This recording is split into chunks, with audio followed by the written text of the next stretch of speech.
மீனா எல்லா உண்மையும் வீட்டுல சொல்லணும் அப்படின்னு சொல்லி யாரெல்லாம் நினைக்கிறீங்களோ அவங்களாம் வீடியோக்கு லைக் பண்ணிக்கோங்க. நாளைக்கு எபிசோட்ல பாத்தீங்கன்னா மீனா தண்ணி எடுக்கிறதுக்காக ஒரு குளத்துக்கு போறாங்க.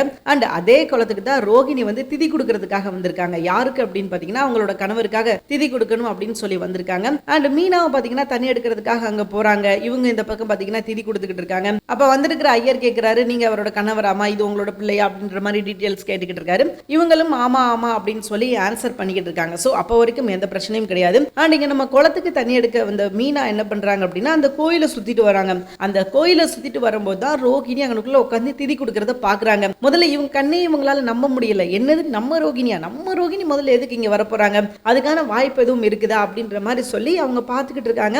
அண்ட் அடுத்த கட்டமா அவங்க கண்ணு வந்து கிறிஷ பாக்குது. என்னடா இது, கிறிஷ் இருக்கிறாங்க இங்க என்னதான் நடக்குது, ரோகிணி இருக்காங்க, கிறிஷ் இருக்காங்க, கிறிஷோட பாட்டி இருக்காங்க. சோ எதுக்காக இவங்க எல்லாம் ஒண்ணு கூடி இருக்காங்க, அல்லது ஊர்ல இருந்து எல்லாரும் கிளம்பி வந்துட்டாங்களாம் அப்படின்னு சொல்லி மீனாவுக்கு ஒண்ணுமே புரியல. ஏதோ தன்னை மீறி ஒரு விஷயம் நடக்குது அப்படின்றத மட்டும் மீனாவால புரிஞ்சுக்க முடியுது. ஆனா என்ன நடக்குது அப்படின்றது மீனாவுக்கு எதுவுமே தெரியல. ஏன்னா மீனா வந்து அந்த இடத்துல வேற எதுவுமே யோசிக்கல. அப்போ அவங்க நின்று வெயிட் பண்ணி பாக்குறாங்க, இங்க என்ன நடக்குது, என்ன சம்பவம் நடக்குது அப்படின்னு சொல்லி வெயிட் பண்ணி பார்க்கும்போது தான் அவங்களுக்கு ஒரு பெரிய விஷயம் தெரிய வருது.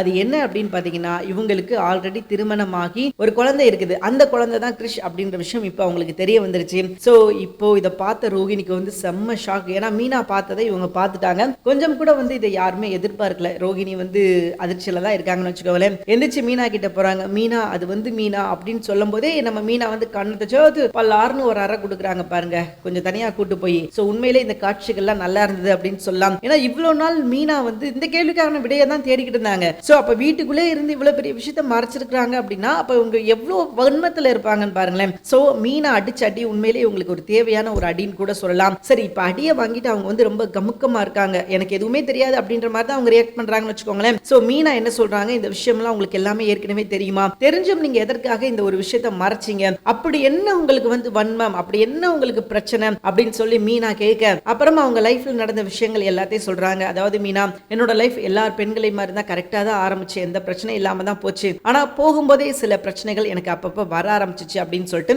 இவங்க லைஃப்ல நடந்த விஷயங்களை அப்பதான் மீனா கிட்ட எல்லாத்தையும் முன்னுவிடாம சொல்றாங்க. இதை எல்லாத்தையும் கேட்ட மீனா வந்து ஒரு முடிவு எடுத்துட்டாங்க. ஓகே, நம்ம ரோகிணிக்கு வந்து உதவி பண்ணலாம். சரி, நீங்க எதுக்கும் கவலைப்படாதீங்க, இந்த பிரச்சனை வந்து என்ன தாண்டி வெளியே போகாது, ஆனா அதுவா தெரிய வந்தா என்னால எதுவும் பண்ண முடியாது அப்படின்ற மாதிரி சொல்லிட்டாங்க. ரோகிணி பாத்தீங்கன்னா சும்மா சொல்லக்கூடாது, நட்டிப்பு பிச்சு உதறிட்டாங்க அப்படின்னு சொல்லலாம். மீனா, இந்த விஷயத்தை மட்டும் நீங்க வீட்டுல போய் சொன்னீங்க அப்படின்னா கண்டிப்பா நான் சூசைட் பண்ணிக்கிறேன், அது மட்டும் இல்லாம என்னோட மரணத்துக்கு நீங்க தான் காரணம் அப்படின்ற விஷயத்தை நான் சொல்லிடுவேன், இதுக்கு மேல என்னால எதுவும் சொல்ல முடியாது மீனா, நீங்க போய் வீட்டுல சொல்லணும்னா தாராளமா சொல்லிக்கோங்க. ஆனா ஒரு விஷயம், நான் வந்து இதுக்கப்புறம் செத்து போனா அதுக்கு நீங்க மட்டும் தான் காரணமா இருப்பீங்க, உங்களாலதான் என்னோட மரணம் வந்து நிகழ்ந்த மாதிரி இருக்கும் அப்படின்னு சொல்லிட்டு எக்கச்சக்க பிட்ட போட்டுட்டாங்க. இதுலயே நம்ம மீனா ரொம்ப உடஞ்சு போயிட்டாங்க அப்படின்னு சொல்லலாம். இப்ப இந்த விஷயத்த போய் வீட்டுல சொல்றதா வேணாமா அப்படின்னு சொல்லி அவங்களே செம்ம ஷாக் ஆயிட்டாங்க. அப்ப ரோகிணிக்கு ஒரு வாக்கு கொடுக்குறாங்க, இந்த விஷயம் என்ன தாண்டி என்னால யாருக்கும் தெரிய வராது அப்படின்ற விஷயத்த சொல்லிட்டாங்க.